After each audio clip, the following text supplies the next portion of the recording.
കേരളത്തിൽ ഇപ്പോൾ NRC വഴി പുതിയ വോട്ടർ പട്ടിക ഉണ്ടാക്കുകയാണ്. നേരത്തെ ഉണ്ടായിരുന്ന വോട്ടുകളെല്ലാം ഡിലീറ്റായി പോയിട്ടുണ്ട്. BLOമാർ വോട്ടർ പട്ടികയുമായി വീടുകളിലെത്തുമ്പോൾ പഞ്ചായത്ത് തിരഞ്ഞെടുപ്പിൽ വോട്ടുള്ളവർക്ക് പോലും പലർക്കും അസംബ്ലി തിരഞ്ഞെടുപ്പിലേക്ക് വോട്ട് ഇല്ല. അവരിൽ പലരും നേരത്തെ ഗൾഫിലായിരുന്നു. നാട്ടിലുള്ളവരിൽ പലരുടെയും പേര് ഈ വോട്ടർ പട്ടികയിൽ കാണുന്നില്ല. അപ്പോൾ എല്ലാവരും പേരില്ലാത്തവരൊക്കെ അല്പം വേവലാതിയിലാണ്. എങ്ങനെ വോട്ട് ചേർത്ത് കിട്ടും, എൻ്റെ വോട്ട് നഷ്ടപ്പെടുമോ എന്നവർ ഭയപ്പെടുന്നു. ഈ ഭയപ്പെടൽ വാസ്തവത്തിൽ ഒരു വോട്ട് നഷ്ടപ്പെടും എന്നതുകൊണ്ട് മാത്രമുള്ളതല്ല. ഈ വോട്ടർ ലിസ്റ്റിൽ പേര് വന്നില്ലെങ്കിൽ അയാൾ ഇന്ത്യൻ പൗരനല്ലാതായി പോകും എന്ന തിരിച്ചറിവാണ് അതിൻ്റെ കാരണം.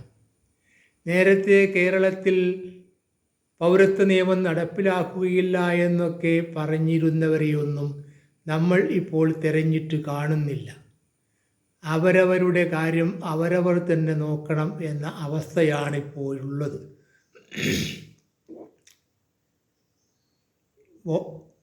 ഇനി ഇത്തരം പേരില്ലാത്തവർക്ക് അവരുടെ സഹോദരൻ്റെയോ സഹോദരിയുടെയോ ഒക്കെ വോട്ടർ ലിസ്റ്റിലുള്ള പേര് കാണിച്ചു കൊടുത്താൽ വോട്ട് ചേർത്ത് കിട്ടും എന്ന് പറയപ്പെടുന്നുണ്ട്.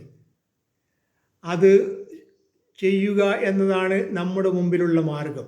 അങ്ങനെ നമ്മൾ ചെയ്ത് പൂരിപ്പിച്ചു കൊടുക്കുന്ന ഈ ഫോം പോയി തിരിച്ചു വരുമ്പോൾ നമ്മുടെ പേര് നമ്മൾ പൂരിപ്പിച്ചു കൊടുത്തതുപോലെ തന്നെ ആകുമോ, നമ്മുടെ വോട്ട് ആ പട്ടികയിൽ വരുമോ എന്നതിന് ഇപ്പോൾ ഉറപ്പ് പറയുക സാധ്യമല്ല. കാരണം നേരത്തെ ഇത്തരം കാര്യങ്ങളൊക്കെ ചെയ്യാൻ വന്നിരുന്നവർ എല്ലാവരുടെയും വോട്ട് ഉൾപ്പെടുത്തണമെന്ന ഉദ്ദേശത്തോടെയാണ് വന്നിരുന്നതെങ്കിൽ ഇപ്പോൾ ഈ നിയമവുമായി വരുന്നവർ, അവരെ പറഞ്ഞയക്കുന്നവർ ഒക്കെയും പരമാവധി ഇതിൽ നിന്ന് വോട്ടർമാരെ ഒഴിവാക്കുക എന്ന ലക്ഷ്യത്തോടെയാണ് വരുന്നത്. കേരളത്തിൽ നിന്ന് 50 ലക്ഷം വോട്ടർമാർ തള്ളപ്പെടും എന്നിവിടെ പറയപ്പെടുന്നുണ്ട്. സത്യാവസ്ഥ നമുക്കറിയില്ല. ഏതായാലും ഇന്ന് നമുക്ക് ചെയ്യാൻ കഴിയുന്ന കാര്യങ്ങളൊക്കെ ശുഷ്കാന്തിയോടെ നമ്മൾ ചെയ്തു തീർക്കുക എന്നതാണ് ഒരു മാർഗം. എന്നാൽ യുവാക്കളെ സംബന്ധിച്ചിടത്തോളം പലർക്കും ഇങ്ങനെ ഒരു കാര്യം ഇവിടെ നടക്കുന്നത് പോലും അറിയുന്നതായി കാണുന്നില്ല. അവരുദ്ദേശിക്കുന്നത് എനിക്ക് വോട്ട് ചെയ്യാൻ കഴിഞ്ഞില്ലെങ്കിലും പ്രശ്നമില്ല എന്നാണ്. വാസ്തവത്തിൽ ഇത് വോട്ട് മാത്രമല്ല, ഇത് പൗരത്വം കൂടിയാണ് ഇവിടെ പരിശോധിക്കപ്പെടുന്നത് എന്ന കാര്യം പലരും വേണ്ടത്ര ഉൾക്കൊണ്ടിട്ടില്ല എന്ന് വേണം കരുതാൻ. മുസ്ലിം സമുദായം ഏത് കാര്യങ്ങൾ നടന്നാലും ചുറ്റുപാട് നിരീക്ഷിക്കുവാനുള്ള ത്രാണി അവർക്കില്ല. അവരുടെ കയ്യിൽ ഒരു മതമുണ്ട്, അത് 1500 വർഷമായി ഇവിടെ നിലവിലുണ്ട്. ഇന്നും അതിൻ്റെ പേരിലുള്ള തർക്കങ്ങൾ തീർന്നിട്ടില്ല എന്ന് മാത്രമല്ല, ഒരു നമസ്കാരം പോലും എങ്ങനെയാണ് പ്രവാചകൻ ചെയ്തത് എന്ന് തീർത്തു പറയത്തക്ക ഒരു തെളിവും അവരുടെ കയ്യിലില്ല.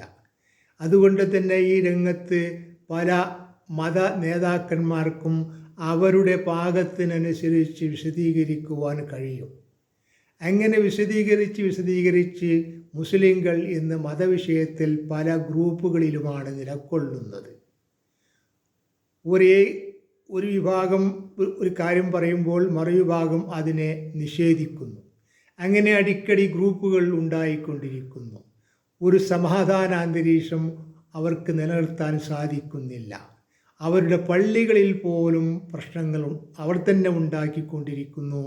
ഇതൊന്നും ഏതെങ്കിലും മുസ്ലിം വിരുദ്ധർ ചെയ്യുന്ന കാര്യമല്ല, അവർ തന്നെയാണ് ഇതൊക്കെയും ചെയ്തുകൊണ്ടിരിക്കുന്നത്. ഇപ്പോൾ ഒരു സമ്മേളനം നടക്കാൻ പോകുന്നുണ്ട് കോഴിക്കോട്ട് വെച്ച്. KNMൻ്റെ 100ാം വാർഷിക സമ്മേളനമാണ് അത്. അതിൻ്റെ പ്രചരണ പരിപാടികൾ നാടൊട്ടുക്ക് നടന്നു കഴിഞ്ഞിട്ടുണ്ട്. ഇനി സമാപന സമ്മേളനത്തിന് വേണ്ടിയുള്ള വാൾ പോസ്റ്ററുകളും ബാനറുകളും റോഡിൻ്റെ ഇരു സൈഡുകളിലും ധാരാളമായി പ്രത്യക്ഷപ്പെട്ട് കഴിഞ്ഞിട്ടുണ്ട്. ഇത് KNMൻ്റെ 100-ാം വാർഷികം എന്നാണ് പറയുന്നതെങ്കിലും ഇന്ന് KNM പ്രത്യക്ഷത്തിൽ തന്നെ 3 എണ്ണമുണ്ട്. ഈ 3 ഗ്രൂപ്പുകളും പങ്കെടുത്തുകൊണ്ടാണോ ഇത് നടത്തുന്നത് എന്നറിയില്ല. ഏതെങ്കിലും ഒരു ഗ്രൂപ്പ് മാത്രമാണ് ഇത് നടത്തുന്നതെങ്കിൽ വേറെ 2 ഗ്രൂപ്പുകളുണ്ട്. അവരും ഇതുപോലെ ഒരു 100-ാം വാർഷികവുമായി വഴി പിന്നീട് വന്നാൽ അതിൽ അത്ഭുതപ്പെടാനുമില്ല. ഇതാണ് ഇവിടുത്തെ അവസ്ഥ. വാസ്തവത്തിൽ സോഷ്യൽ മീഡിയയിൽ ഈ മതം പറയാൻ ആരംഭിച്ചപ്പോൾ ഈ മതത്തിന് വലിയ ക്ഷീണമാണ് സംഭവിച്ചിട്ടുള്ളത്. പലർക്കും പല രീതിയിലും പറയാനുള്ള വിശാലമായ അവസ്ഥ മതത്തിലുള്ളത് കൊണ്ട് എല്ലാവർക്കും മതം പറയാം, ഇന്ന ആൾക്കേ മതം പറയാവൂ പറഞ്ഞുകൂടൂ എന്ന വ്യവസ്ഥയൊന്നുമില്ല. അതൊരു കയറുപൊട്ടിയ പട്ടം പോലെ ഇങ്ങനെ പറന്ന് നടക്കുകയാണ്. ഇതാണ് ഇവിടുത്തെ അവസ്ഥ.